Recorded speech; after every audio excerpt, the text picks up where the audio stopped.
nothing wrong with the provocative photos that they post on social media. I did an experiment to find out what men really think of Jessica's and Tiffany's photos. I wouldn't say skanky, but her face is really cute, but I can't tell if the rest of it's real. What's the first word that comes to mind? stripper. Definitely promiscuous. Would you ever date a girl like this? No, I wouldn't date her, but I would have some fun with her. Why do you think guys no longer want to get married? Well, for one, once they are married and a woman has like any sort of opportunity or an inkling to want to get divorced, she will dominate him. In divorce court, she will take all his money and she will typically take care of the kids. Obviously, that's not all the case, but you know, the majority. I think it's like, I forget what the percentage is, but the majority of divorces are initiated by women. Another thing is that modern women tend to want all of the benefits of being a traditional woman without actually being a traditional woman. Y'all, I am so over fuckboys. I'm over it. I am a lady looking for a gentleman. Do you exist? Listen, bro, send her back to wherever she came from and replace her. Find you somebody who's willing to meet your needs and wants. Life is way too short. And with that said, fellas, we are back in the mother effing house. It feels so good to be back and being able to chop it up here with you fellas. So I'm definitely going to have to explain the absence, and we'll do that as we go along here in this video. But you might be asking yourself, what the hell is going on? This is not a Reddit tape. This is not Reddit reading, all of that other stuff. And I'm going to explain that in this video. But the first talking point that I really want to be able to say is thank you guys for rocking with the channel thus far. Because I have now realized that it is almost time for us to go live. So we had to switch things up. I just got an email from YouTube probably about 2 weeks ago. And they said, marriageorhellnah, happy 1 year anniversary. So shout out to all you fellas that have stuck with me throughout the relationship reaction videos as well as the Reddit videos. But now I'm setting my sight on a different goal. And that goal will be us going live September 1st. So in order to prep for this, we got to do a little bit of practice. And that's exactly what this is. So over the coming weeks, what will happen is you'll see these long form videos that I'm just using as a tool for us to be able to properly engage with, but also be able to have real conversations, chop it up as a family, get our engagement up. And like I said, come September 1st, we are going to be ready to rock and roll no matter what. And that is my promise to everybody who has been subscribed to the channel. So thank you guys from the bottom of my heart. Now, with that said, we are going to be doing things a lot differently. And in today's video, I really want to talk about something that's been picking up a lot of steam of late. And that is going to be the center point of this conversation. The Passport brothers have been on fire. And to be honest with you guys, a lot of my absence had to do with definitely messing around with these bitches in the street, man. As we go on in this video, I'll definitely chime in with some points that'll let you guys know about these 304s in these Atlanta streets that I've been fucking with. And it's been rather enjoyable, but all the time of dealing with these bitches and how sick they are. And some of you ladies that might be tuning in, please don't take offense to me using said words. But you have to understand what the modern woman has become. And it's not all women. That's not what this channel does. Now, this channel does not promote any hate or harm to anybody. The only thing this channel does is provide you guys with a little bit of information combined with some entertainment. But we do things from a man's perspective to be able to have a proper outlook on what the hell is going on out here in these relationships, in these marriages. And what has happened over the last few days, gentlemen, while I was messing around with these chicks, is I have been doing extensive research on all of the talking points that I have found. And those talking points have a lot to do with the passport brothers, the travel brothers, the travel community brothers, whatever you want to call these brothers. And shout out to these brothers. But I want to be able to have this conversation here with the family and get you guys' thoughts on this. Because like I said, as I go on in this video, I'm going to bring you guys evidence from all around the place. We're going to have different stories because a lot of talking points have been coming out and they've been mostly centered around this. Guys, do not marry a woman from the United States. Y'all can live in the same house and she thinks sweeping her own floor is a slave duty just because she doesn't want to be a wife to you. So now that you guys have an idea of what I'm really referring to, and shout out to Mr. Austin Holloman, because that brother has been on fire over the last 2 weeks. I've been digging in these crates and I got a lot of talking points here. And the question I want to have, or the conversation that I want to have, is really going to be around, do the passport brothers or the travel bros, do they have a point?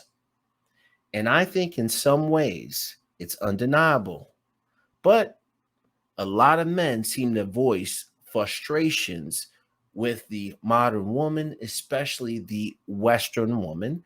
And we're going to be able to look at things from both sides in this video. I'm going to take my time doing this video. Bear with me, but I'm going to bring up some talking points that are centered around, you know, a little bit of nasty boy behavior, but I want to be able to show you, I think what's going on is a little bit deeper than what most of you guys are really thinking. A lot of men are going out here saying, oh, these brothers can't do this, and that's the reason why they running over here. And I'm not one to be critical of those talking points. But one thing I tried to do was compile a lot of information coming from multiple sources to figure out what the hell is actually going on so we can be able to answer the question, do these guys have a point? So we're going to watch a few clips and then we'll come back. Men here in America, just stop. Just stop doing it, man. Just stop dating American women. Stop talking to them. Stop approaching them. Don't even look at them. Just keep your head straight, on a swivel when it needs to be, and just make your money. And get you a passport. I'm in the process. I'm doing what I have to do to get my passport. I'm done, man. I'm done with American women. Australia, here I come. Said Australia. American women have no substance. The cell phone has completely fried their brains to the point where they don't have any social skills in person because they get all their validation from the phone. Also, they use their phone to stand in front of the fucking window or their car and shake their ass because that's all they know how to do. And then they complain about dudes that just want to have sex with them. Well, that's pretty much all you have to offer. Now, can you find a good woman in the United States? I've had a woman that was somewhat good after I've been exposed to Brazil. I'm never going to find one here. This chick would drive more than 30 minutes to come see me, cook, wanted me to meet her parents. Sex wasn't a problem, but she had no substance. We would talk on the phone and I just would wake up and I would be like, damn, I didn't even realize I fell asleep. So guys, get your passport, go overseas, join the Facebook group Enlightened Western Men, and you need to do that because it's that bad out here. So the brother says, right? Now, to set the stage, I think it's fair for me to state my perspective before I get into showing you guys clips and kind of going a little further into these particular subjects. My philosophy on travel, I've been to Ireland, I've been to Canada, I've been to Mexico, and I've been to Colombia, I've been to what's that, Panama and Costa Rica. Still got a long way to go. But when I travel, let's be clear, I travel mostly for the culture, to learn things, to see things, to really enjoy myself. And there's no getting around the fact that I will be seeing women when I'm in these places. Now, do I go there trying to be a nasty boy? Nah, I'm not about that life. But I do want to be able to see women, enjoyable, meet them organically, things like that. I just want to have pleasant experiences. Not afraid to be a nasty boy. Let me just say that. Now, to a lot of the brothers who really try to, talk down to these brothers for having these thoughts and wanting to leave the US, fair enough. That's your point. But at the end of the day, you can't say that these streets aren't really bad out here for a lot of different men. And that can be for a multitude of different reasons. It could be that maybe some of these guys aren't high earners, they're not high breadwinners, and they want to go over there to be able to be something that they can't be in the United States. I think that's a little harsh, but there is some truth to that, right? And I'm going to bring you some evidence in this long form video here. Pause. I'm going to bring you some evidence of that as we go through this video. But I'm also going to show you that it's a lot deeper than what you guys think. Now, with that also being said, I got to be fair. If you are the type of man who is going out of the country purely for spicy time, I think you need yourself examined. And let's put a little bit more further emphasis on that. Imagine you going to Brazil, or you going to Colombia, or you going, for this specific video, we're really focusing on South America. I think I'm going to touch down on the APAC market a little bit later, and maybe like a part 2 of this. And shout out to the OG Reggie Mack. I definitely want to be able to see what he's been up to in the video, maybe do some kind of reactions there about what he's doing in Thailand. So, stay tuned. This will be the first part where I think we're going to tackle the LATAM market. And then in the second installment, maybe we'll go to the APAC market specifically. All right. So getting back to the point I was trying to make, if you're going somewhere in South America, and let's just say, no matter where it is, but, for shits and giggles, let's just say Brazil, right? You want to go to Brazil to have sex with women, and you're going to be there for 4 fucking days, and you trying to smash 50 fucking women, you got a fucking problem. And you got a serious one at that. Pardon my French, but I will do some cursing in this video. And that's not meant to be super critical on these guys. And, I'm not wanting to be out here de-policing, but you got to imagine that that's a little extreme, just to be fair. Maybe you're not having the luck you want to have in the United States.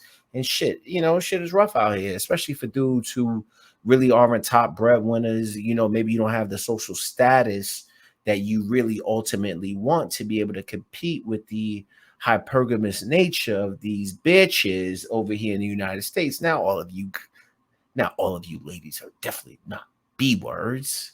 I do meet quality women, to be fair, and I don't really have a problem with the modern woman out here in the United States. Do I see myself marrying any one of these women anytime soon? Fuck no. And that's really what got this conversation started.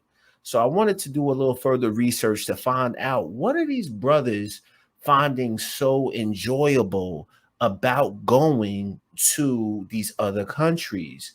Is it purely women? Is it more for other opportunities? We're going to dive into that.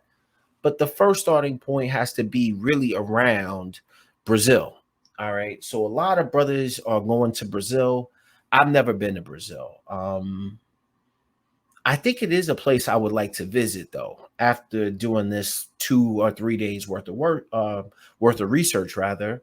I will make mistakes at this when I'm doing this. So understand that we are struggle streaming at best, or struggle pre-recording, but, practicing to be live. But these guys are going to Brazil, and a lot of these guys seem happy.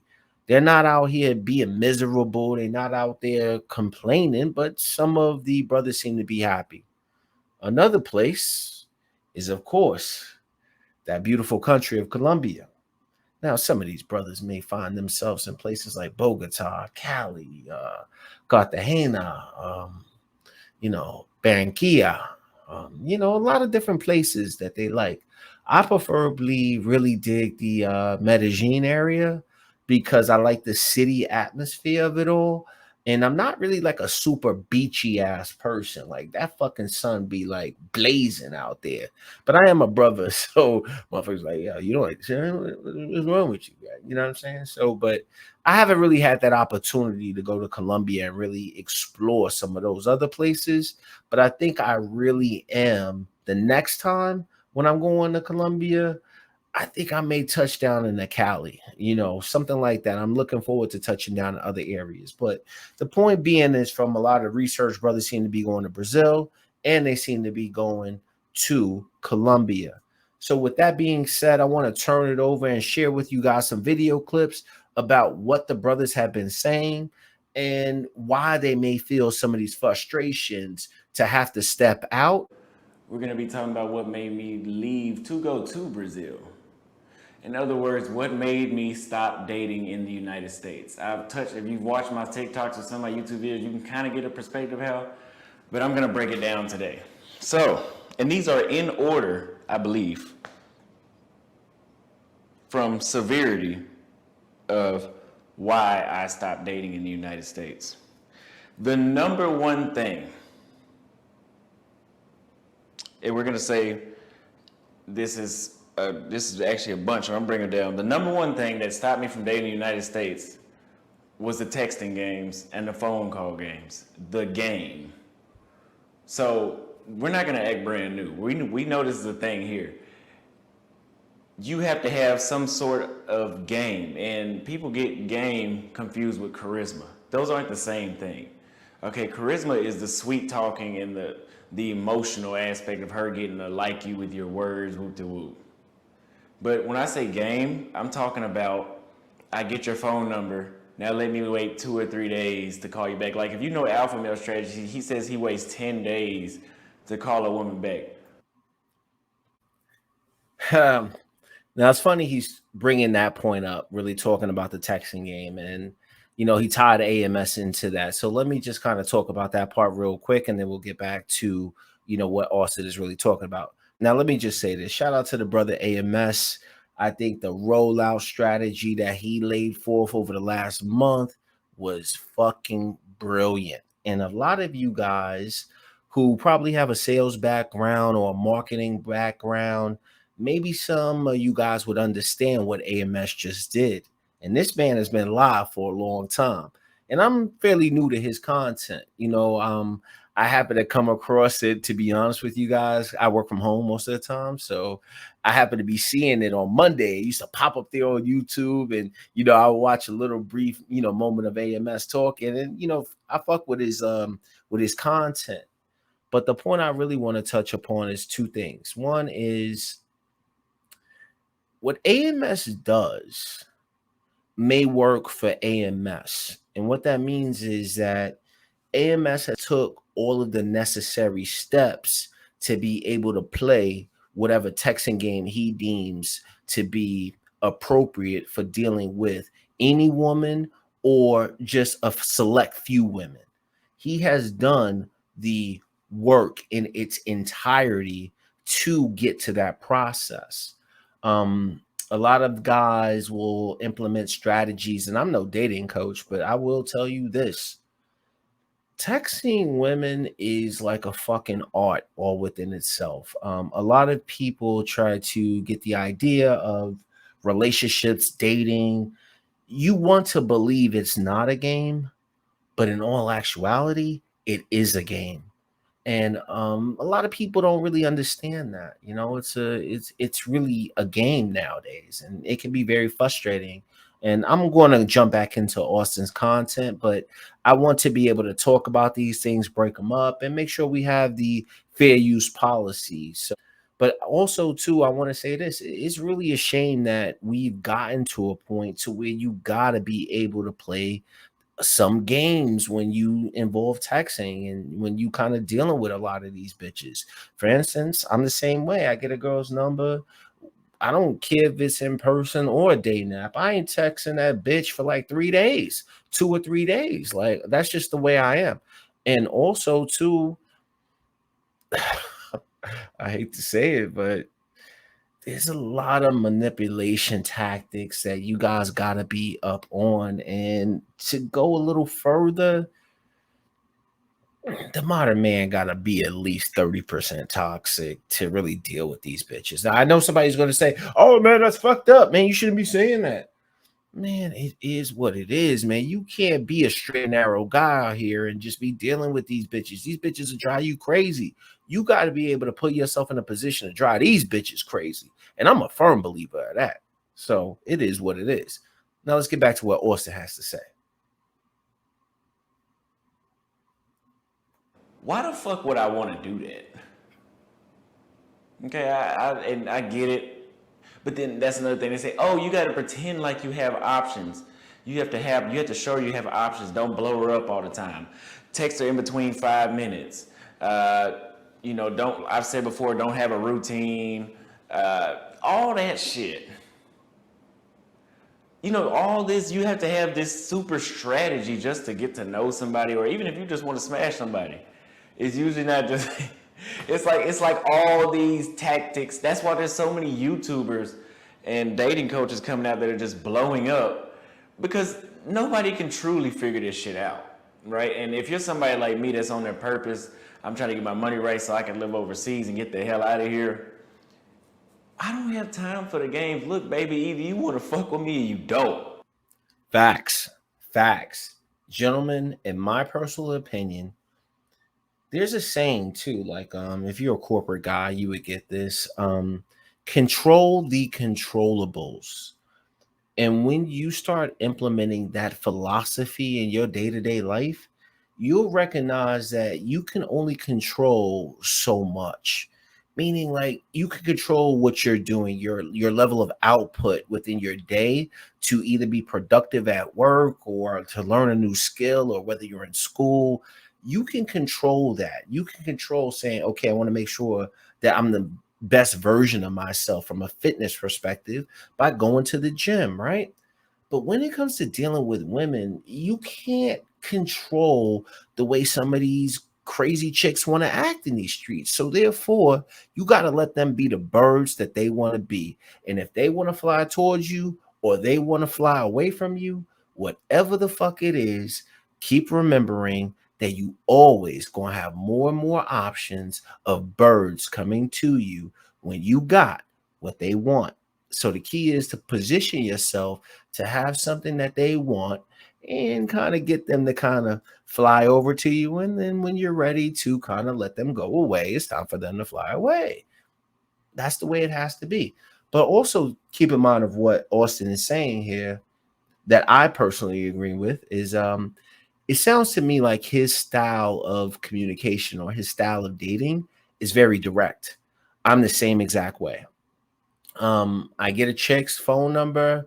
Like I said, I'm not going to reach out to her for 2 or 3 days, but once contact is made, right? Or, preferably she texts me, but it's not going to always work out that way.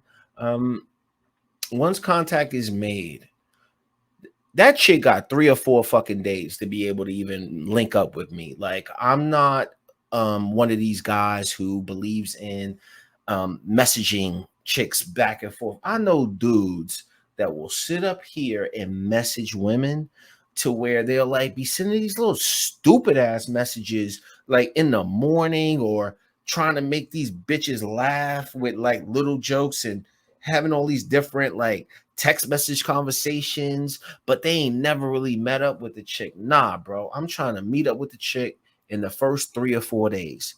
But a lot of American women know this shit, right? So you got to be able to have some kind of lure to bring them to you. But it is what it is. When you control the controllables, you get her number. She don't want to link up with you in the first 3 days. Be done with that bitch and move on.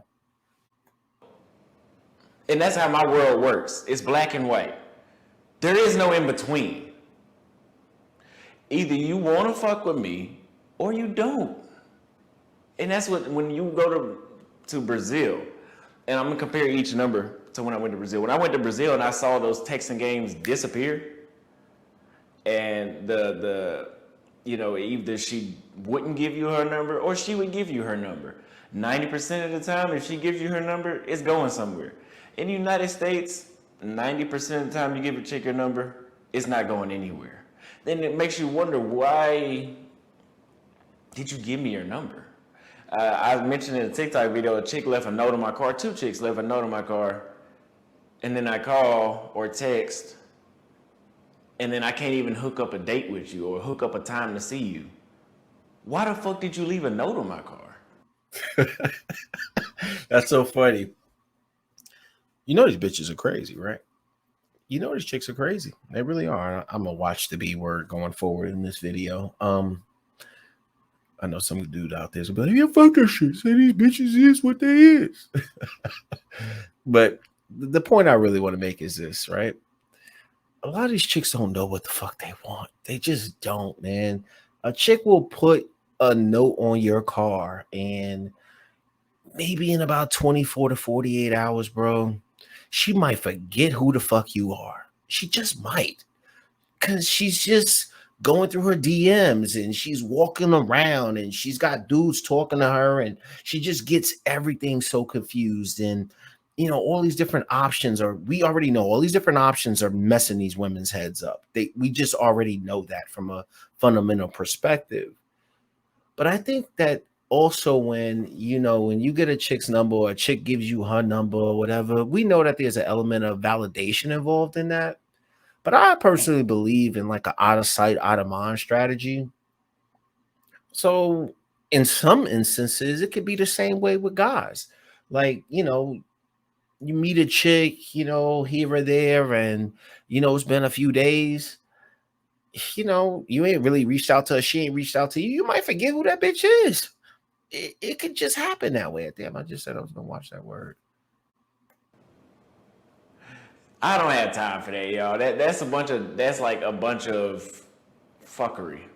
Nobody has time for the texting games, the communication games. And number 2, flaking. Okay? There is a high, I don't give, unless if you are some sort of super rich man or some celebrity, there is a high flake rate in the United States. So we were teenagers, we knew this, right? Now, but I had time for that when I was a teenager. Like, I didn't have a job or anything. I wasn't doing shit but going to school and going home. I knew when I went to the mall, I had to get 10 numbers. Or if I went to Six Flags, I had to get 10 numbers. Why? Because out of 10 numbers, only 3 of them motherfuckers going to text back. I don't give a fuck what nobody says. Yeah, only 3 of those are going to text you back. And out of those 3, 2 or maybe 1 or maybe 2, you're going to see again. It's just that. Probability. I don't care. Anybody tells you otherwise is full of shit, unless if there's some sort of celebrity, but they're not living the regular lifestyle like us. So as an adult, I knew that going, okay, probably still the same thing. I still got to approach a lot of women. But then it was just coming back like, damn, the flake rate, it seemed like the flake rate has gotten worse. Now, it's very interesting that he's talking about the flake rate, right? Like, personally, I think the flake rate is high in a lot of places. I really do. It's not just necessarily a U.S. problem.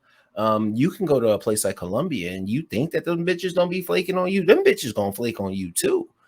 Because they got a lot of options. But in the US, it's a lot of game involved. And like I said earlier, I think that his style is very direct. I'm like that as well. It's just different when you're dealing with women here and the flake rate. But I would say this too. Flaking sometimes is not necessarily a bad thing. Does it suck to feel like a chick or experience like you got flaked on? Of course it does, but that happens to every guy. Like when you're dealing with women, bro, that's just gonna happen. And sometimes, being honest, I be flaking on chicks too. It just happens. Now, do we know why? And have you been flaked on to where like you actually go to the place and you order a table and you waiting for her to show up to the restaurant or the bar, wherever y'all supposed to go to, and then she flat out flakes on you like that. That's a certain level of flaking that's different than like, okay, we had plans to meet up on Thursday. You text her like, hey, we still gonna hang out tonight, and then you don't hear nothing back from her. You know what I mean? Either way, it's a flaky situation. And I went through that briefly a little bit in New York, because I was like dating app heavy. But one thing that one of my friends told me that really helped me out, bro, is like, only make plans on a first date somewhere close to your fucking house. I'm telling you, bro, that shit works like a mother. Like it works for fucking real. Like I'm dead ass serious on that one. Like, for instance, so I live in Midtown Atlanta, right? Like I live in the Midtown area. So when I date women and I meet up with these women, I'm only going somewhere in Midtown. I don't give a fuck where she live. Like I do not, because that way I know it's in a 5 to 10 minute distance from my house. That could be walking, that could be driving. That's the only thing I'm doing. I'm not going anywhere. And speaking of that, like I had a date the other night then with this crazy ass chick. Bro, met up with her ass. She's like, oh, I live over here. You live over there. Where we gonna meet at? I'm like, yo, one of these spots on Peachtree. She's like, oh, it only took me. She came to the spot and she tried to brag on me and she tried to be like, oh, it only took me like 10 or 15 minutes to come to the spot. And I'm saying to myself, like, bitch, I walked over here in less than 4 fucking minutes. But I didn't tell her that. Of course not. I think that men should do this, and I've been doing it in Atlanta, and I started in New York, and I don't think it really matters where you guys live. Now, of course, if you live somewhere a little bit more suburban, you might have to, stretch out the distance or whatever. But if it's a first date, bro, only pick some place relatively close to your place, so that way you could kind of control that. Like, imagine, if some of you guys are familiar with Atlanta. Let's say, for instance, you live on the south side, and let's just use let's say hypothetically you live in Jonesboro. You meet some girl who lives all the way up in Sandy Springs.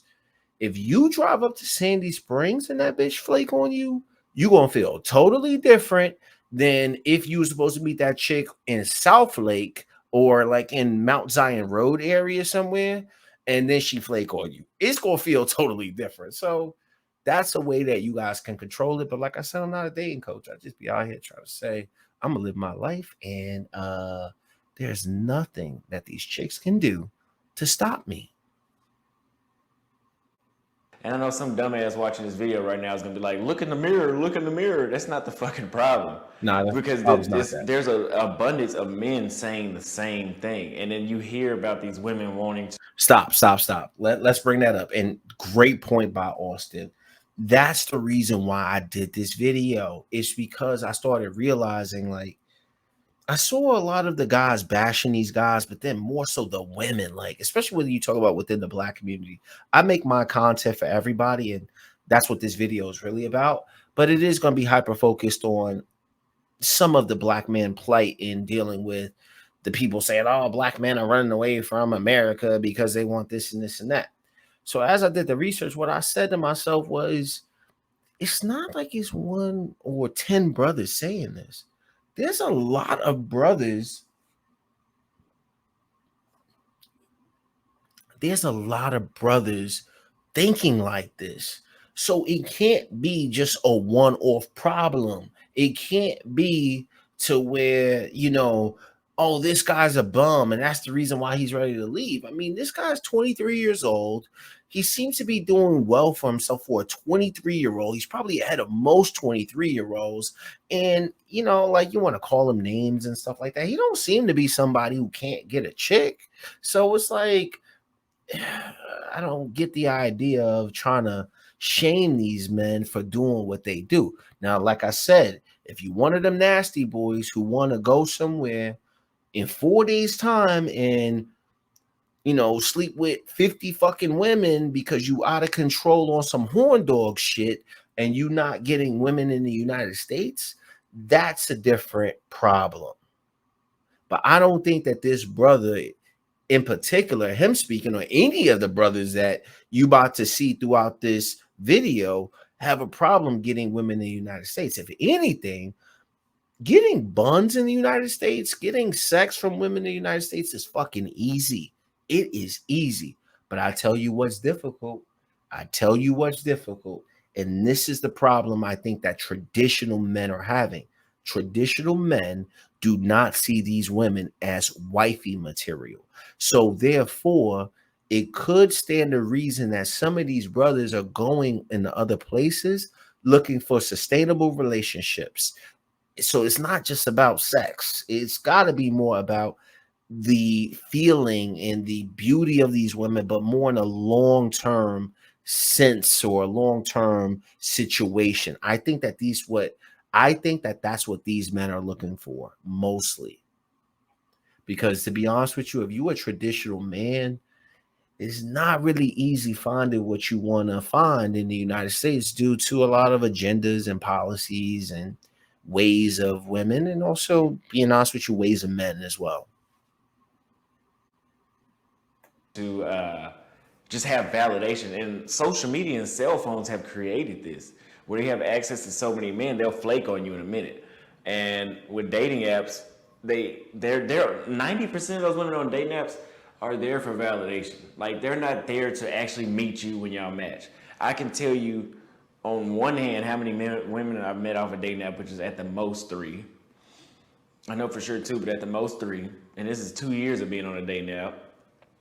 And the other is like just women that'll match, and then you'll get to, hey, okay, let's meet this day with the woo. I tried a lot of different strategies. I tried the sweet talking, then I tried to just going straight to the point.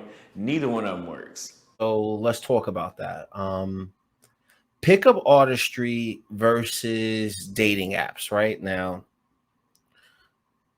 in order for this conversation to really work, when you really think about it, you got to take seeking and sugar sites out of this conversation, even though they can be, intertwined in them. But let's just simplify it for this argument. Pickup artists do sleep with more women, in my personal opinion. The other advantage that pickup artists have is that pickup artists, what they see is what they get mostly. All right. When you talk about dating apps, a lot of them bitches really don't look like that. They wear makeup, they're hiding shit, all of that other type of stuff. Because being honest, what person's going to go on a dating app and say, you know what, I'm really a douchebag? They're not going to be upfront and honest with you. It's kind of like a fake persona, a little bit, if you will. But the one thing that I will say about dating apps, if you learn how to play them correctly and you have enough of them, you're going to pick up some women. Now, are some of these women going to be strags and fucking tackheads? Absolutely they are. Majority of them might be. I mean, not majority, but let's say 50% of them will be like that. But the one thing I do like about dating apps is if you have a little bit of money, what you could do, and when I say a little bit of money, I'm talking about like a little bit of money, enough to pay for like a monthly subscription, right? So that way you can see the girls that are already matching with you. So therefore it requires less work. I personally like that strategy. I'm not a pickup artist type of guy. I stopped picking up artists. I stopped the whole pickup artist thing a long time ago. And to be honest with you, like, my mother even told me when I was a kid, she said, you always like the girl on the float and you're a terrible flirt. You don't know when a girl's trying to hit on you and shit like that. And I'm not into that shit. Like, you got to come over and kind of say something to me. And, that's just the way I rock. You know what I'm saying? Like, or unless like we both make that like extreme eye contact, that's the only way I'm going over there. Like, fuck all of that shit. Nah. If it's 2022, you talk about how independent you are, get your lazy ass up and come over here and introduce yourself. What's the worst thing that can happen? You come over here and say hi and we have a conversation. But a lot of these chicks sometimes, believe it or not, they're shy, bro. They really are shy. But that's what I like with the whole pickup artist scene. But when you start talking about the dating app scene, anytime you can have a woman that actually likes you, you always gonna have to do less work. And that's a good thing because you don't want to be sitting up here like dealing with women who don't really like you. You know how exhausting that shit is? Like, I remember one time I was talking to my father, I think I was like 17, and he was educating me on how to like deal with women. And I was kind of already at that time of dealing with my son's mom, but he always told me too, he was like, the best way to deal with a woman is dealing with a woman that actually likes you. A lot of times, guys go out there and they try to deal with women that don't like them. So, therefore, they have to spend all of that amount of time, effort, energy, resources to convince that woman to like them. Not a good leg up. The second thing he taught me was about, how to, when you go to a bar, buy a girl a drink, and when you don't buy a girl a drink. But hopping back into the whole dating app thing, no matter what dating app you have, you can, if you really think about it as guys, you probably can have about a good 10 or 12 dating apps. With all these different dating apps out there, you could probably have about a good 10 or 12. But if you hyper focus on, let's say, your 5 most productive ones, that may cost you probably like $100 a month, right?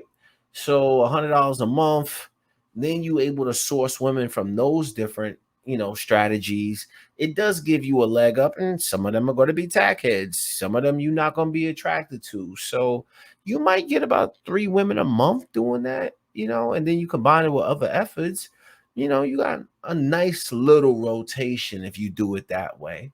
The other thing too is being clever with the dating apps, right? So, like for instance, I used to always use Hinge when I was in New York because one of my strategies was, I'm not going to really get into this because people are going to call me names, but a lot of my friends would say I have fuckboy tactics, right? Because you guys remember the story of West Elm Caleb? You remember that story of West Elm Caleb? It was a few months ago. Everybody was talking about West Elm Caleb. And notice that West Elm Caleb was using the dating app called Hinge. In New York City, Hinge is popping as a dating app.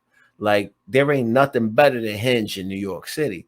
Because what Hinge allows you to do is kind of be clever. You can see a girl's picture and you can click on her picture and be like, oh, I like her picture, right? But then sometimes you can find like little words that these bitches be saying. It's going to take a little bit of effort, and she's really going to think you took some effort into kind of figuring out what you want to say to her, liking whatever words that she had there. But let's be honest, it didn't really take you no time to do that shit. You just kind of hit the words that you thought most you can relate to, if anything. And a lot of times chicks used to like that shit. Then you combine that shit with a little bit of, I'll probably give it away way too much. Slight love bombing tactics. Atlanta got a lot of fat bitches on Hinge, so that shit ain't really hitting the same. Words. Okay, and a lot of these women are insecure. They have low self-esteem, so they get on these dating apps just to reject dudes so they can feel, man, I could get into that. But these women, they just get on. Remember this. When you get rejected, half or more than half of the time, it's just for her ego. It's not because she has a boyfriend like she told you. It's just for her ego. They're just rejecting you for validation for themselves because they're insecure. Facts. So in that particular video, Austin will go on as to explain about why he's considering leaving the United States and why he's thinking about going to the country of Brazil. Now, what I want to do is I want to transition more into a conversation that happens between one of the travel brothers who's been extensive in the game. I've just recently come across this brother's content in doing this research, but I noticed that this brother is very popular. So I want to transition a little bit more into what he has to say. Now, shout out to brother Dennis on this one. He runs the channel called DJP, and his content is fire. And at the end of the day, I had to start understanding a little bit more about what the brothers have been doing. And as we go on in this video, I'm going to show you it ain't all about women. Now, let's get into Dennis's conversation with this other gentleman here. And for a little proper perspective, the man that you see wearing the LA cap is not some scrub, because a lot of people talk about all these brothers are poor and they're going over here to make things more affordable. This man, it's not captured here, but this man was making $100,000 in Australia and then decided to go to Brazil. So it ain't like these brothers are coming from nowhere and they ain't got no money. But let's listen a little bit more into what these brothers had to say about why they decided to go to Brazil, what made them go there, what do they find enjoyable, things of that nature, fair use on this content. In America, because in America, man, to be honest, you see one beautiful woman maybe a couple days or once a week, but it's just crazy to see so much beauty as soon as you go outside. And then it's like, for a lot of people who probably don't have. Now, I think they talk about something interesting there. I'm not going to say I disagree, right? Like, when I travel to other places, do I enjoy looking at Latina women or Brazilian women, Asian women, even African women or whatever? I think beautiful women exist everywhere. But I think we gotta be a little careful, and this is just my personal opinion. I think that there are beautiful women in the United States. Like, I definitely think that there are beautiful women in the United States. Could you say that Brazilian women look better than women in the United States? Probably you could, but that may indicate that you prefer that type of woman, Latina looking women, or like I said, Brazilian looking women. You might prefer that more than what you're seeing in the United States. But I definitely think that women in the United States definitely look good. To what level to be able to compete with the Brazilian ladies, I'm not too sure because I've never been to Brazil. But I do have a young lady that I like to see in Norcross. And it's funny, she's not actually a young lady. She's about maybe 38 years old. And occasionally I go see her. And she keeps her body like so tight. I've never seen this woman with weave. I've never seen this woman with artificial nails. Um, she has had some surgeries to make sure that her stomach is fit. But this woman's like 38 years old, and shit, I enjoy pounding that motherfucker out. Like, I enjoy it when I be able to see her. But I definitely have fun with her, and she keeps herself right. But I think that beautiful women exist everywhere. Now, do you really want to deal with a 9 or a 10 in the United States?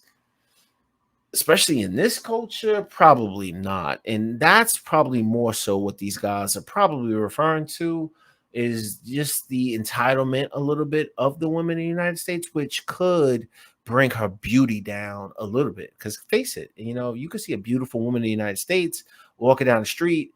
As soon as she fucking opens her mouth, she goes from 10 to about maybe fucking 8. Now, she still looks good, but then she gives you a little bit of toot in there, a little bit of, sass. Maybe you thinking about she's a fucking 6 or a 7. But let's continue. That much confidence, you're in the prize. You don't even realize that, you're looking at these beautiful people like, oh my God, they would probably never talk to me, but it's like, no, you're the prize here. You're really, they're more interested in you than you may think. And it was beautiful. The weather was good, man. I went at a good time as far as weather goes.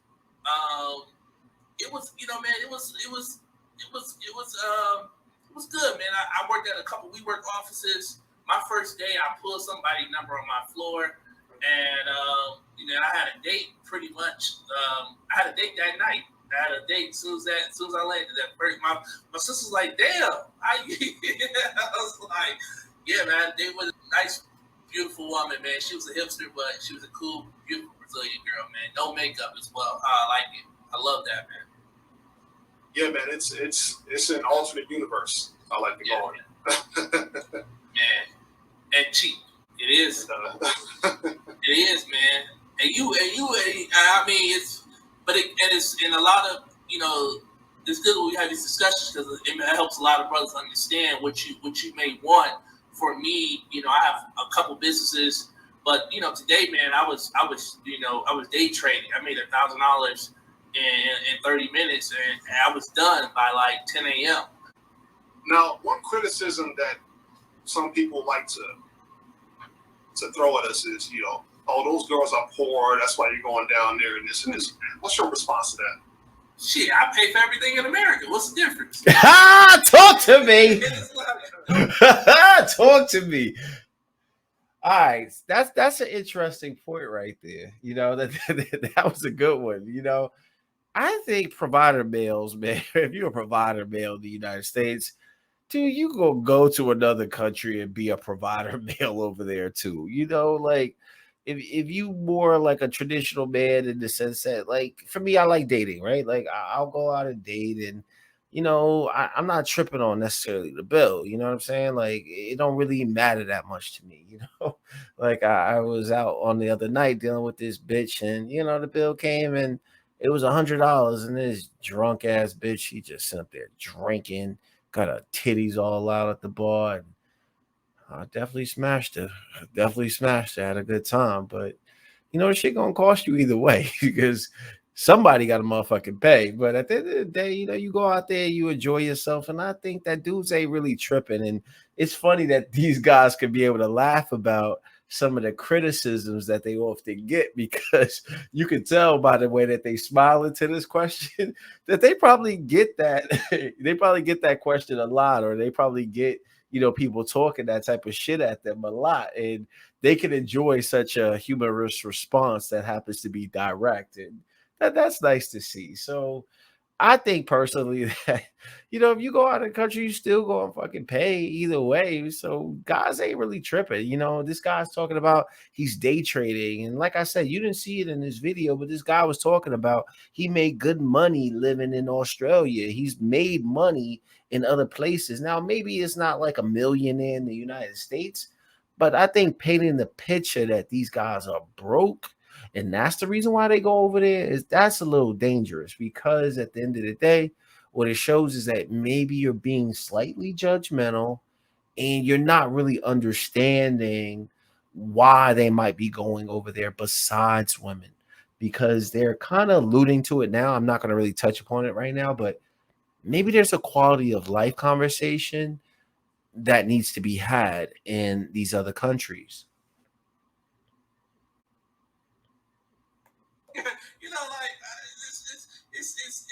It's crazy to me when people say stuff like that, and it's like man, when I go on dates with women, especially in my age bracket, I'm 32.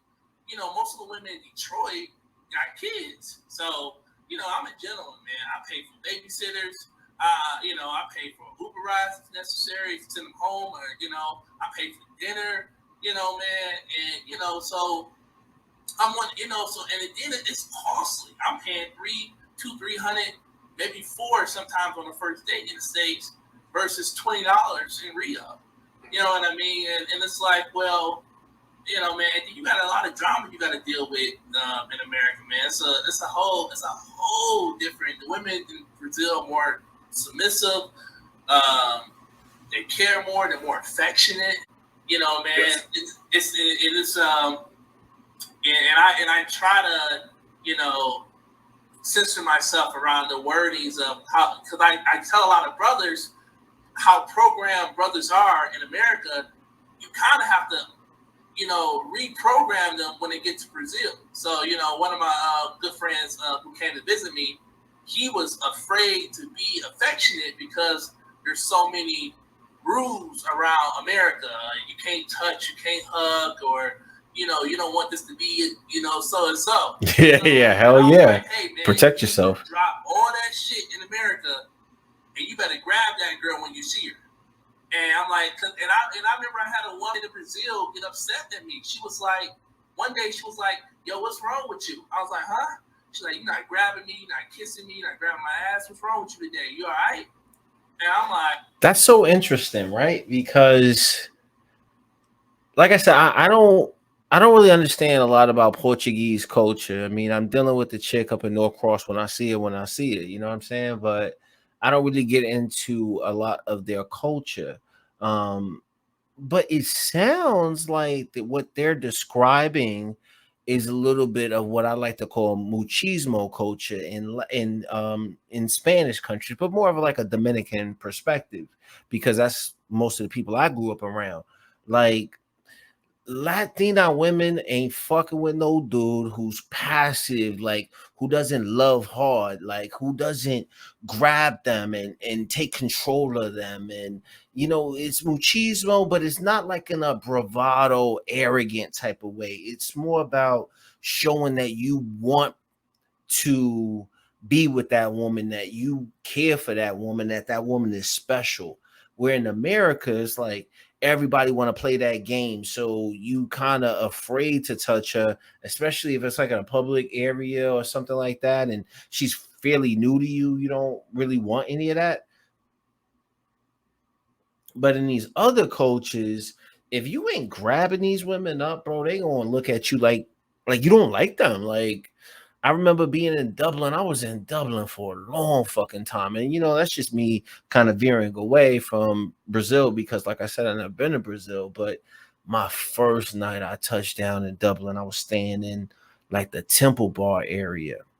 And like this is an area that like tourists like to congregate in and shit. I ended up meeting this like girl from London, and me and my homeboy, and man, we there in the bar, and then we kind of go over to like the dance area. Man, this girl was all over fucking me. And when I didn't kind of initially like kind of take her by the ropes and show her that I was built for it tough, like she kind of was like, "Yo, what the fuck? I'm not expecting this out of American, man." And she kind of let her voice be known, and shit, you already know where it went from there, straight to Smashington Town. But it is what it is. I'm sorry. And it was just, it was just it was a huge culture difference. And my friend was afraid because he's been programmed just how American dating is, and in Brazil it's completely different. I'm like, dude, you're gonna make out on your first date, you're gonna hug, you're gonna do a lot of things that you wouldn't do in America on your first date here. You gotta really program your mind to understand that this is the culture. If you don't adapt, you could miss out. You could mess up your own situation. And that's another interesting part of this because believe it or not, this sounds like a lot like New York dating. Like New York City is the best city to date in. Would you wife any of them bitches? Fuck no. No, no, no. That's the worst thing you can do. But as far as just like running through chicks, bro, like they so expressive. That's one thing that dudes often like about New York, right? Like they'll go there and they'll visit women, they'll hook up with women there.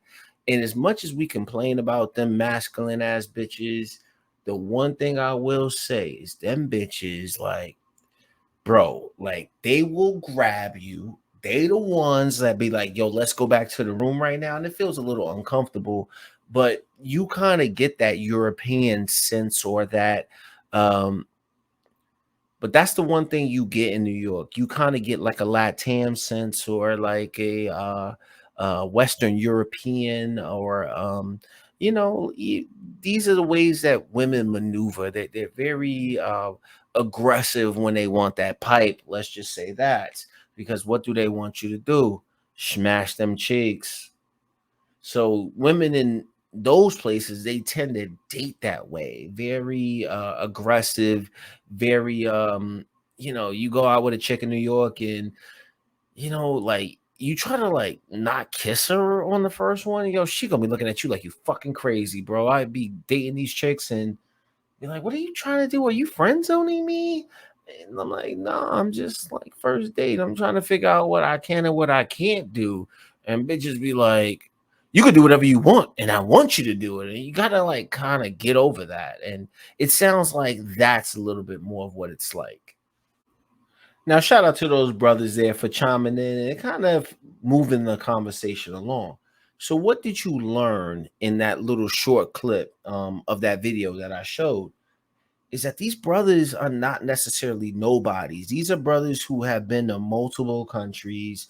They've dated somewhat in America. I mean, you can't say these guys ain't getting no buns in America, but these guys are extensively traveling. So one thing that we know is that these guys are not necessarily poor scrub guys looking to go run to another country because they can't make it in America. But that's some of the talking points that I saw coming for this type of, content. When brothers are start talking about this travel type of thing, man, I saw people coming left and right for these people. But I'm showing you that they not broke as you may necessarily think. And I know that there's a lot of talking points around black men doing this. Black men want to go over there. They tired of dealing with black women. They just want to go over there and meet women that are easy, women that are, going to be submissive to them. A bunch of these poor ass women in all these other countries. Hold up before you start blaming the brothers, because one thing that you will understand is this is not just a conversation for the brothers. Fair use on all of this content. But let's talk about it. I went down there to Rio this time with the mindset of trying to get a feel for what it would be like to actually live here. And look, I love females. That's what I think about 24/7. So, don't we all, Nick? Shout out to Nick for providing us this content. And the reason why I'm bringing different people into this video is to show you that this is not necessarily a black conversation. You're going to start seeing that this is an American fucking problem. Men are tired of putting up with the feminist bullshit or just the way that we operate in America. And when you take a deeper look at things are fucking challenging here. Now, sure, you can make yourself more money and you could go out there and do your thing, but you ain't gonna be able to influence policy and procedures a lot of the times here in this particular country. And that's what I think these men are leaving. For instance, I'll give you an example. I want to bring in real life examples while also still being fair to these people's content, right? So when you look at what feminism has done to America, not only has it fucked over most of the women in this country by giving them the thought that they can have it all when we know that they can't. Now, sure, you got some women who are climbing the corporate ladder, but overall, a lot of these bitches are still fucking miserable. Then the other thing too is that it's a real spooky place for what men are looking like. So bringing in the real example. Bro, I went to Chipotle the other day, and there's this certain Chipotle that the one on Ponce over there, if you're familiar with Atlanta, the one that's right across the street from Kroger. Bro, I go in there and I see some of these women, bro. These women look crazy, like absolutely like circus show crazy. I can't even explain it. And half of the dudes be on some bussy shit. And I'm just not with that. Like, I'm not with that. I ain't got no problem with nobody, but a lot of this bussy ass shit, like I can't even take it no more. So am I looking to possibly go to another country? Probably not right now, but I'm trying to understand this concept. But while also still showing you that this is not a black thing. This is a lot of men saying this shit. So it's got to be something. Big part of this trip was that, like, I want to go down there. I want to make friends, which I did before going down there. I did hit up Tinder, set my location down there, and just try to talk to girls, meet some friends before going down. And but yeah, I wanted to go down there. I wanted to hit the gyms, explore, see what it would be like. What is this an area that I could live or what have you? So I did that, and but anyway, yeah, I mostly try to go down there and just chill with females. So, Do you, Nick? You don't need which to I did a explain lot this of, shit. and I met. I went on, I would say, 4 like legit dates where we actually, yeah, went out to a nice restaurant, did the whole normal thing, whatever, and there was a lot of things that I noticed about their culture and just dating down there in general. And I gotta just say this: would I rather be in Brazil to meet girls and date, or either looking for a serious girlfriend or just to have fun? The answer to both of those would be I would rather be in Brazil, hands down. There's no fucking question about it. This video is an older video, but like I said earlier, when I go doing research, I try to compile as much information as I can. I'm not afraid to go 2 years back, 3 years back to see when these things to see when these things started happening. And I didn't capture tailor-made dreams in this one, but it's like, brothers, whether you in the community or you're black or you're white, it doesn't matter. Dudes have been traveling the fucking world meeting women for a very long time. And so many men, whether they're black in the United States, white in the United States, a lot of these men are fed up. And here you got Austin kicking off the video saying, fuck all these bitches, stop dating in America. And then now you have other perspectives where a man's talking about if he wants to find a serious relationship, or he just wants to have fun, he would rather have fun there. And this guy probably can pull chicks here in America if he wanted to. So don't come in here or think that, all of these guys can't get no bitches in America. Like, I don't really buy that argument. It's like, there ain't nothing stopping you from getting buns in America. It's just like, would I want to deal with these bitches long term? Only you guys can answer that question for yourselves. But some people are saying no. And there's a couple of reasons, and here's what they are. So, overall, in the United States, I feel like there's a little bit of a culture of, like women expect to be like, chased, and it's really up to the guy to just constantly go after. That's fine. Okay. I have a lot of traditional views. That's okay. I'm a chivalrous person. I hold the door. I do all of that stuff that you're supposed to be taught to do for a woman when you're younger. But the thing is, I feel like there's a lot of women here. When you meet an attractive woman in the US, she kind of acts like a bitch, and she might even like you. But she doesn't want to let you know that she likes you, because she either thinks that that gives up some type of leverage or power or something like that.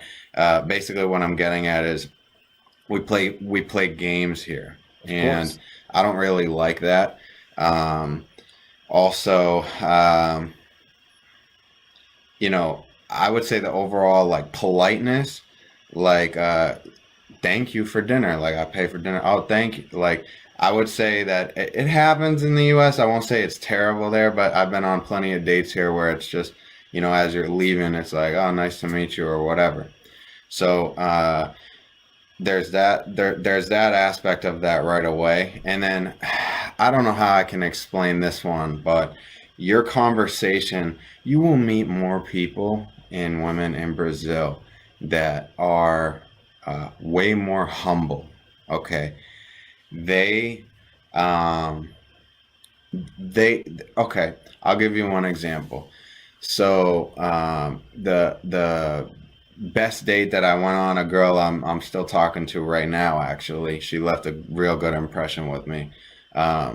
She works 6 days a week, 12 hours a day, okay, and supports her little sister. Her little sister lives with her, and she supports a son, okay, a 2-year-old son. So I'm talking to her. I'm like, damn, you must be stressed out. Like that's a lot. That's a lot of 6 days a week, 12 hours a day. That's a lot. And you're supporting, you know, you don't have help from your family. No, no help from my family. I go, yeah, you good? You stressed out or what? And she was, no, I'm good. I'm good. That's such an interesting point that he brings up, right? A lot of times when you're dealing with women who are quality women, one thing you will understand about them is that those women are used to having responsibility. A lot of women in nowadays time, they're not responsible for fucking anything. Think about it. Some of these women are growing up in houses where, it's just them and their mom, or, it's their mom and then, them and their siblings, but the girl ain't really taking care of her younger brothers, just in my opinion. Maybe she's maintaining them, but she's not taught how to be like the traditional woman, in the sense that you got the father who's the head of the household, who's going to go out there and put in all this fucking sweat equity, bust his ass, break his back, whatever, to be able to provide for his family. Now you got the mother at the house who's usually like the nurturer, right? She's the one that's going to be sitting up there making sure the kids have a loving environment, cleaning up the house, preparing food in a very family manner. But a lot of these women nowadays, bro, they ain't doing shit. They don't have a lot of responsibility. That's the reason why when you fellas get into relationships with them, you'll notice that they don't have relationship experience. And relationship is not necessarily talking about, being intimate with a guy one-on-one, relationship like that. It could be a relationship with their older siblings, their younger siblings, in a sense, like they're used to taking care of them. They don't have a lot of that. So not only are the American women being void of relationship experience, they don't have any fucking responsibility other than checking social media and looking for validation and attention. That may be harsh, ladies. This is not necessarily my intent. This is a man's channel. I don't know why the hell you're watching this video. But to be fair with you, I do recognize that there are a lot of women in the United States that are used to having responsibilities. But even you can't lie and say that it's as great of a number as it used to be. That's the point I'm trying to make. No, I have a decent job. I'm doing my thing. It's no problem, you know. And um and she never you would think too, a lot of people in those situations kind of pull like an entitlement card, like I'm in this situation, I work this hard, so you owe me this or you owe me that Because or I'm a boss whatever. babe. And I'm independent. I didn't get that at all from her, not at all. I just got a lot of humility, a lot of just okay with where she was at in life and her situation. And she was working hard to get out of it too. She would go take English classes after. Her English was pretty good, but it could use some work. So she would take English classes after, and she had goals, you know. So black men, I hope you have a smile on your face, because we have now just proven the point. Oh, it's not just you. You're the only one running away from the challenge. You don't want to compete. So all of these women that want to come out here and talk about, oh, black men are running away because they don't want to compete with white men. White men are leaving these bitches alone too. So have that smile on your face, black man, because you are doing nothing more than what other men have done. Some men will stay in America for the rest of their lives, and they have the ability to do so. Some men will travel and they'll live in other places and they'll enjoy those environments. But what did we just learn?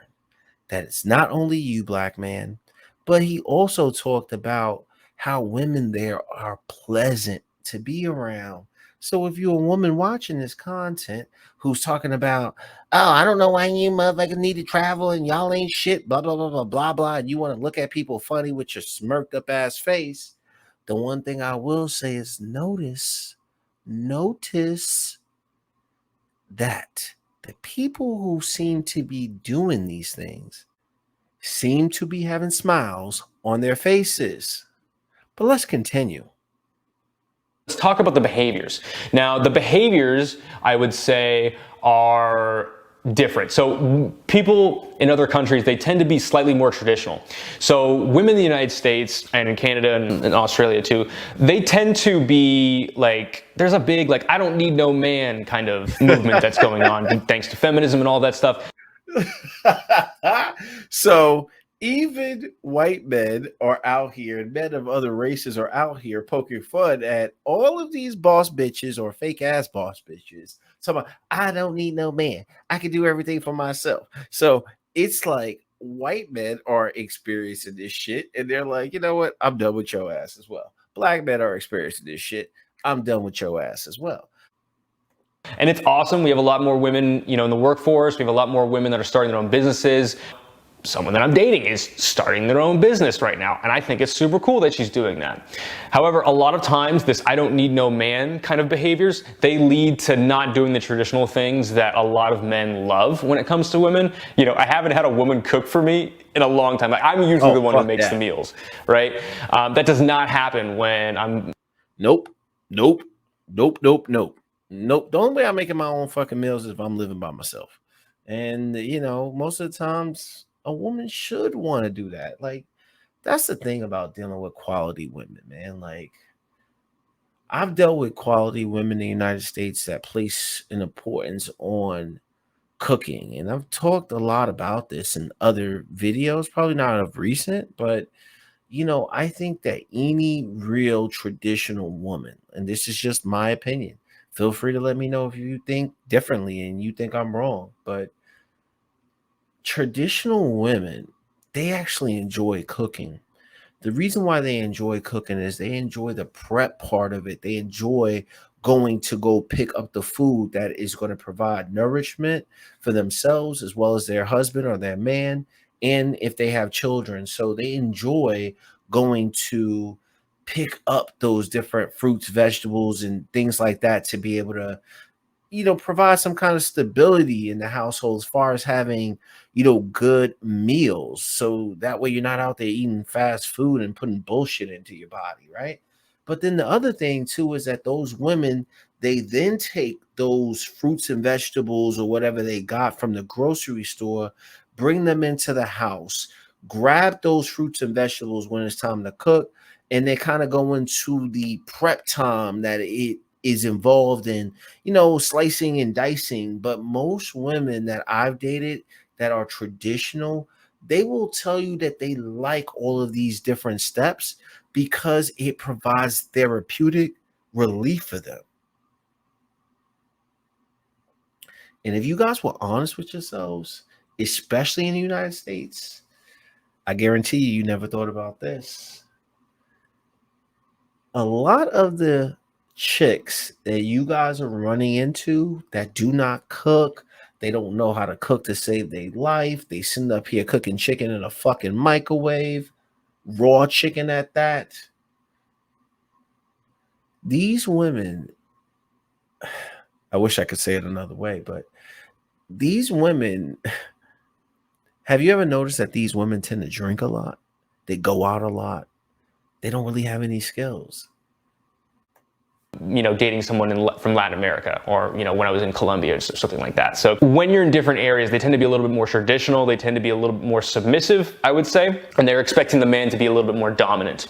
Now, women like dominant men in the United States, but I'd say they'd like to be more independent and self-sufficient. And the women in other places, they tend to realize that, hey, I want a man, that's what I'm going for, and they place a lot of importance on it. So they're expecting their man to be a little bit more dominant, and yes, they probably want you to pay for the meals more, but if you're looking for more submissive women, I think there's a lot of options abroad. Again, I can't get too specific with it because, if I say, hey, Russian women act like this, then YouTube will go crazy. So fuck that. I think Russian women are fucking pleasant. I mean, I can't talk about it right now due to what's going on, but the few Russian women that I've ran into in my life, I spent some time as a kid, in Sheepshead Bay and in that area.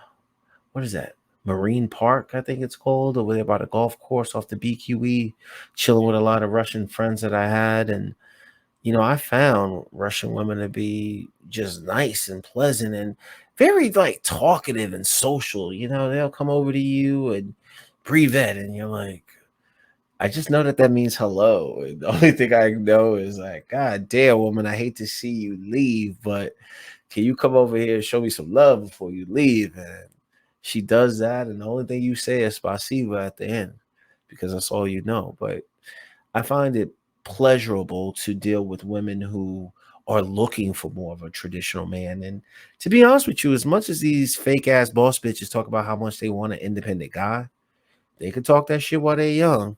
But you guys are starting to see all these videos on TikTok where these women are coming out saying, I'm tired of being an independent woman. It doesn't work. I'm just tired of working these two jobs. So women in other places, whether it be Europe or the Latin market, they like being around a guy who's able to alleviate some of the stresses that come along with life. And then what you in turn will find is that men who do that, they tend to enjoy being able to provide for their woman. Simple is, and that's the way the equation works. But when you upset the dynamic, you're going to be looking at a lot of shit like what we see going on in America. So, fellas, what did we learn in this particular hot take is that here's another gentleman outside of the Black community who's really talking about the desires and the pleasant experiences that he had dealing with other women. Now, he brought a little bit of the EMEA market into it more so than focusing on the LATAM conversation like we've been having so far. But the other thing is, too, that you find similarities. He talked about that a lot of these women who tend to have less attitude, who seem to be more pleasant to be around in one way or another, those particular women do want a provider male, and they're expecting for you to be a little bit more dominant. But what do we know is that men, no matter what race they're in, we like to be able to provide for women who want us to provide for them. That's the way the equation works. For a second, some people would say that we've been in America for 400 plus years. The government owes us reparations, and it's best that we build our Black Wall Street there. And if brothers is deciding to build elsewhere, it's like you're not really building up the community instead of you leaving the community. What would you say to that? What community? Talk to I just had to share that with you. That's like that quick hot take fire. And the reason why I say that that's that quick hot take fire is because it addresses the real concern. Most men don't really feel a sense of community in America. Now, I'm not getting into that racial bullshit, but one thing I will talk about is how can you build something in America with the way our women are up here acting? And I'm not really talking about all of our women. I think a lot of guys, when they're making content, we tend to focus a lot on, the bullshit the Black women be on. I'm not going to talk about it in this video, but it's going to be very difficult to build with these women, man. A lot of these women have been programmed and brainwashed, and you as a man, you don't feel like dealing with that shit sometimes. You're going to be like, yo, why am I doing this? Why am I trying to stay around to be able to help this woman who is not helping me in any shape or form or fashion? And that's a part of why these brothers are leaving. Now, like I said, that is not all Black women. I try to pay attention to, and I talk a lot of shit about them as well, but I don't think that all of them are necessarily the same. But am I going to sit around here and waste whatever money I've accumulated and saved up to be able to support a community, in a sense, or try to build a community with a woman that doesn't necessarily respect her man. Nah, I'm not.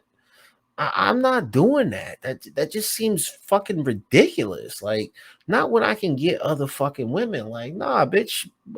Like, you want to go out there and fend for your fucking self? Go ahead. Go ahead and see what happens to you. And I think brothers have been trying to educate these women for a long time, but you guys can't lie and say that messing around with black women sometimes is not exhausting. It's fucking exhausting. And it's not, like I said, all of them, because you definitely got some classy women out there. I was on a date probably about 2 weekends ago, or 2 weeks ago rather, and where did we go? Was we up in the Avalon area, or we might have been at the Forum? I think at the Forum, like up there in like Peachtree Center. And this was a black girl, and she was like all of 23, and she was nice. I couldn't really tell if she was acting or not. I still see her occasionally like that, but she was a nice, pleasant girl. So I don't want to give you that image that all black women are doing that. And I think that what these guys are talking about in that sense of community, it could be, are we supposed to stay around and build community with black women in America and have to kind of force themselves or force them to do better? That's exhausting. Or is he really talking about the shame that men who live in the United States who gonna say that, you know what, you run away from the problem, you should stay here and use your money that you've accumulated to help build the community? And there could be some truth to that, but also maybe these brothers are seeing things that you guys don't. And this is not the part I want to touch upon that's going to really get into that. But I'm telling you, this quality of life shit has a lot to do with it. And maybe I'll talk about that in the close. What community? We talk about the hood all the time. We don't own the hood. So what community you talking about? This is my block, this is my street. Really is yours? You know what I'm saying? You own this dirt, you own this concrete, is yours or it's the city's? So I think that fantasy of community is the dream, like the American dream. But you just have to take the dream and put it to a place where you can actually make the dream a reality. And in doing so, economically, you have to look at the numbers. So if I can get something for 3 times less here, the same thing you want there, and I can still watch the NBA on TV, I could still chop it up with whoever on the phone, I could still go to the club and hear the same daggone music that I would hear in what is the difference? You're not missing out on nothing. We got to get away from this figment that, our movement, the revolution, reparations. I got my reparations. My reparations. Right here. That's it. He said, fuck this shit, I'm out. That's the only thing I want to be able to do is get my ass up out of here and I'm done. All right, let's talk about certain parts of this conversation that I really haven't alluded to just yet. A lot of people are thinking that these conversations are around being a nasty boy and a horny dog and going out there just to meet women, just to smash. And maybe women are a part of it. But now you got a brother talking about the economics of different things. And that's another part of this equation. Is I think that what's happening is brothers are starting to realize that yes, they can pipe down endless amounts of bitches in the United States. Maybe some men are going to get way more bitches than others. Some men are going to be able to date outside of their race and be way more successful and all of these different things.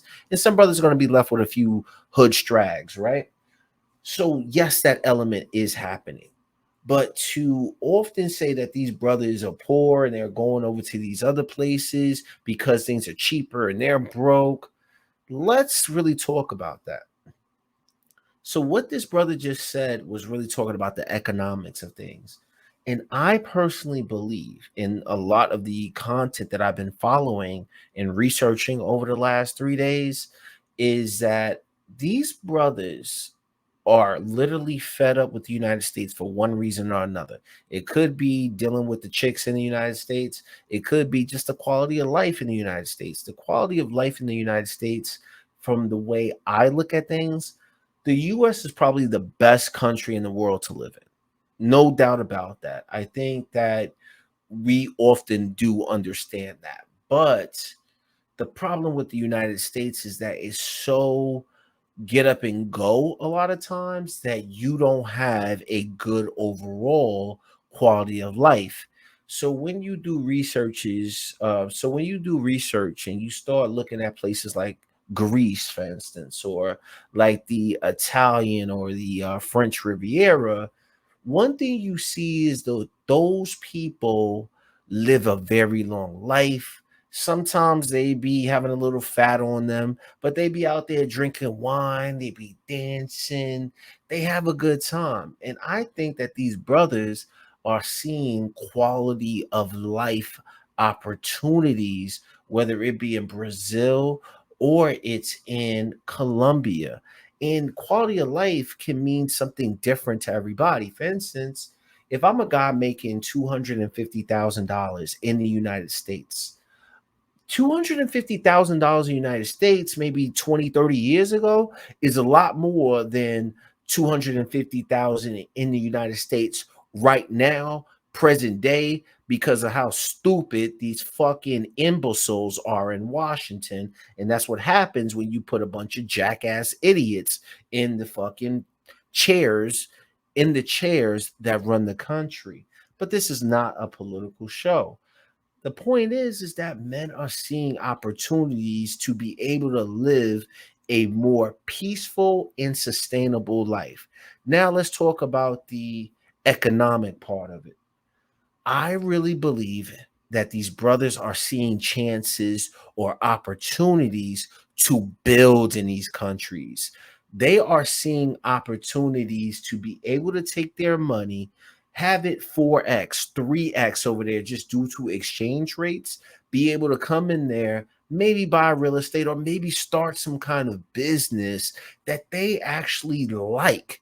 And I've seen endless examples of a few brothers going down there and being able to start businesses. And they may be small scale businesses, but they have the opportunity to build. And I think that that's a part of the equation that nobody's really taken into account. Good old you. All right, let's lighten up the subject a little bit, brother. All right. So, how's the social life, basically the dating in Colombia in comparison to America? Hoes will be hoes. Oh my God. No, that's my shit right there, because you ain't gonna escape it no matter what you do, man. You're not gonna escape it no matter what you do. There's gonna be thotties out here in every part of every country. That's just the way it is. The only place you're gonna go to or probably not see a thotty is fucking, Antarctica, if anybody's ever fucking been there. You know what I mean? But that's the only place that thotties don't go to, is fucking Antarctica. But these thotties, man, they gonna be here, they gonna be there, they gonna be everywhere. So it ain't necessarily something to where you think you going to these places to avoid thotties, and that's what the brother's gonna talk about here. But I want to get to the wrap up portion of this video. So thank you to these brothers, all of the brothers that you've seen present content here, to be able to help me tell this story that I'm trying to tell, or kind of fit the description that I want people to have a broader stroke as far as being able to think about what these brothers could possibly be seeing as opportunities. Shout out to the passport brother here. And the reason why is because you're not going to see it in this clip, but apparently this passport brother had asked a very serious question. And he was really talking about in this video about, if men are tired of dating American women, right? And then they go around the world traveling to supposedly meet better women, why aren't these men getting married? And this man, the passport brother here, he was having some good talking points. And I thought about that. I was like, you know what? That's a good point. if a guy has been traveling or you've been in Brazil for 10 or 15 years, and fuck it, you might not even want to get married. You might just want to go out there and experience the candy store, or the candy shop, whatever you want to call it. Go out there and just be slinging pipe every fucking where.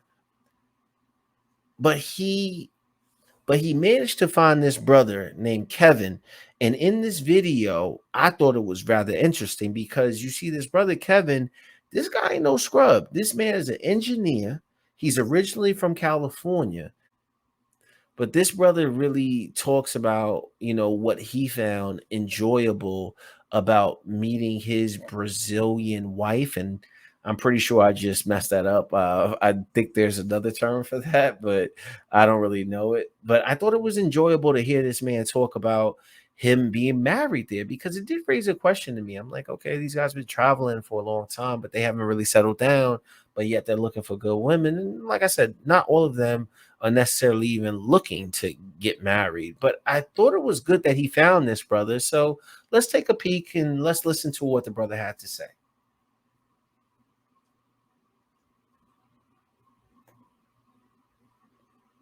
You're gonna have to, go find a place. I don't know if you go back to your parents. You're gonna have to figure out what you're gonna do because this is just not working out for me. It's not what I expected.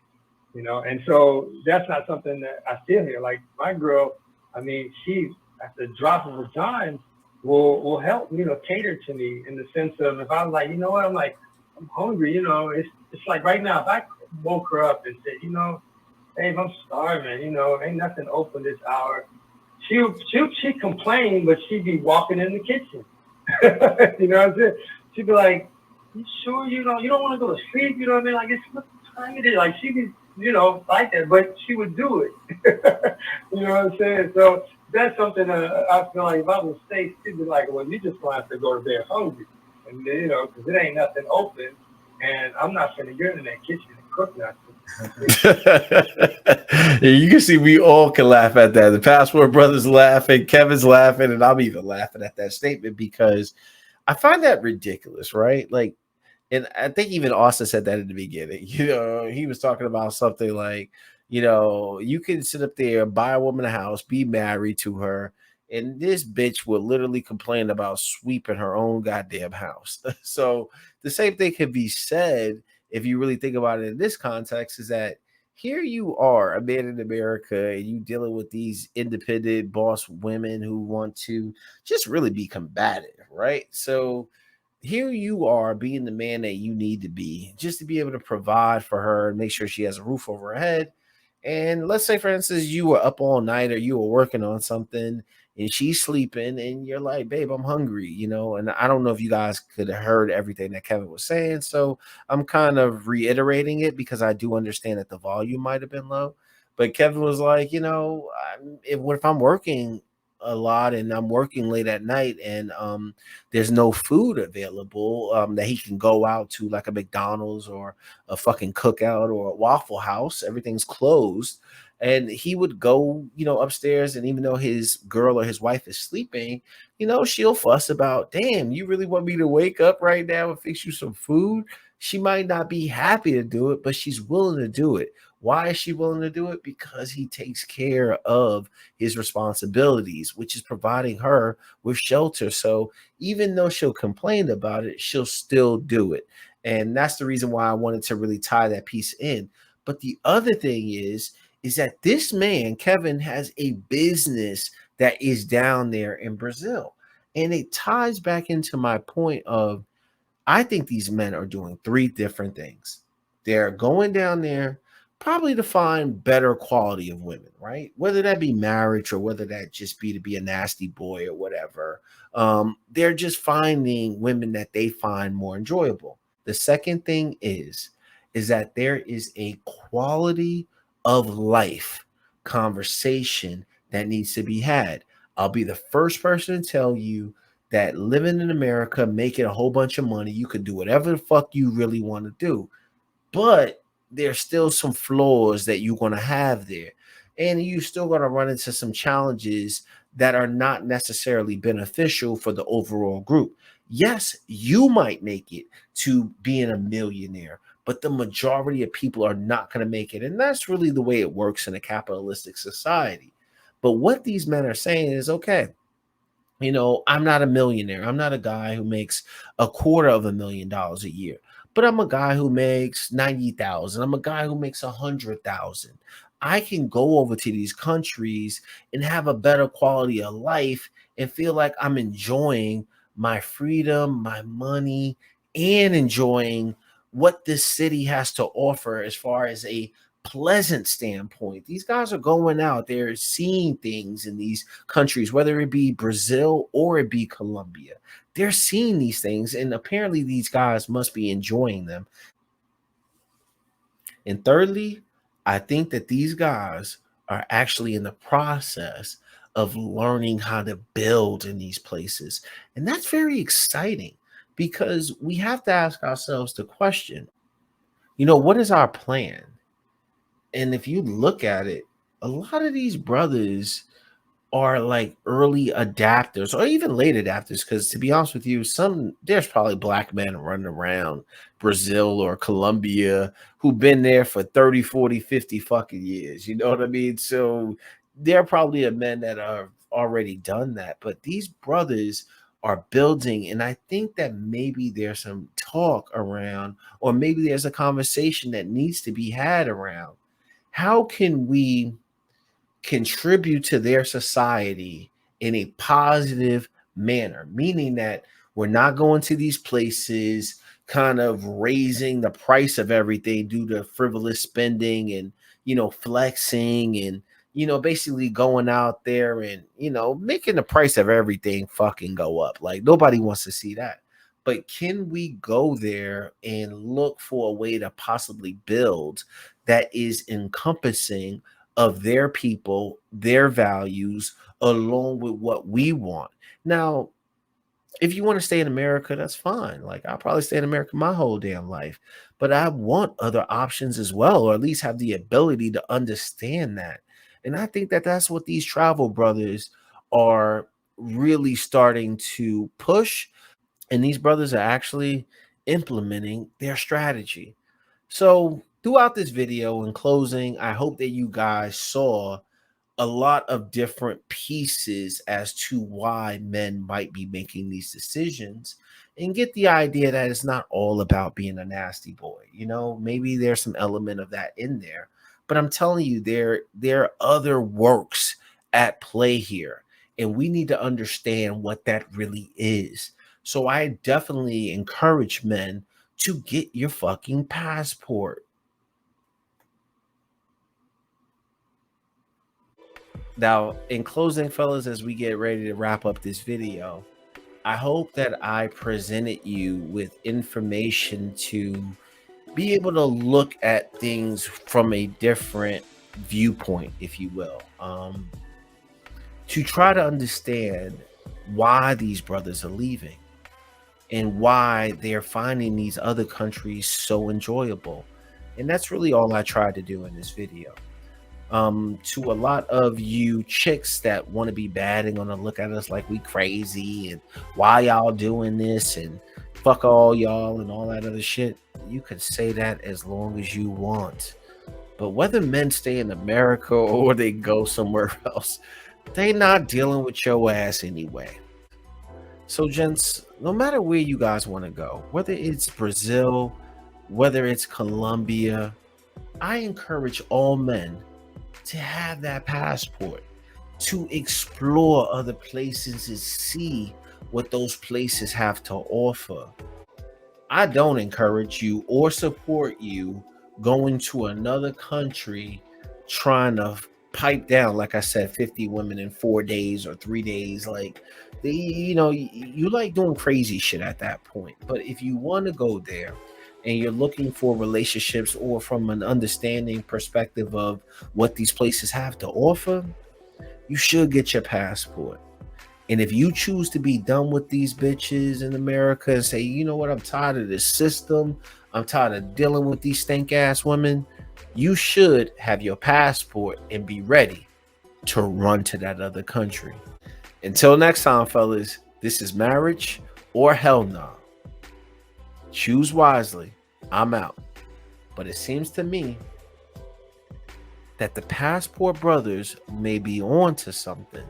Whether we choose to adapt to their philosophy or we choose to stay here and become more productive, I hope that we can build to understanding a little bit more about why we do the things we do instead of necessarily criticizing them. Until next time, I'm out. Peace.